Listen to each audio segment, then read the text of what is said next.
Today is day 13 of the 30-day Bible challenge, and we're reading Philippians 4:4, and it says, "Rejoice in the Lord always. Again, I say, rejoice." Now, I'll be honest, there have been seasons in my life where I didn't even realize how much I was grumbling instead of seeing God's goodness. It's like disappointment or difficulty would settle in, and without even noticing it, I drift into complaining and discontentment. Then the Lord, in His kindness, will begin to highlight this pattern to me, and I had to learn that rejoicing doesn't come naturally in every situation. It is a choice. See, when Paul wrote these words, he wasn't in a comfortable place. He was in a Roman prison where it was dark and cold and likely chained to guards awaiting trial for preaching the gospel. Yet from that confinement, Paul writes to a free church in Philippi and tells them to rejoice. That is so powerful.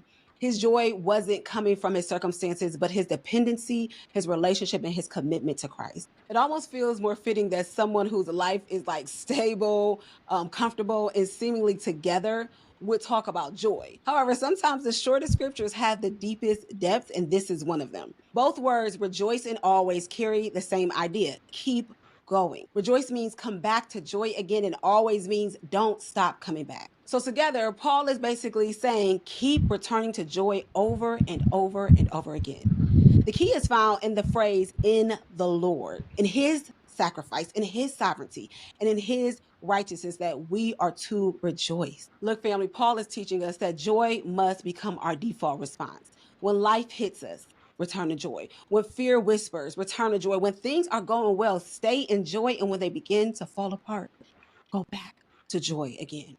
Every time we rejoice, we return to the joy that redeems our perspective. And when He says always, He reminds us that joy is not seasonal, it is spiritual. So as we continue our 30 days of celebration,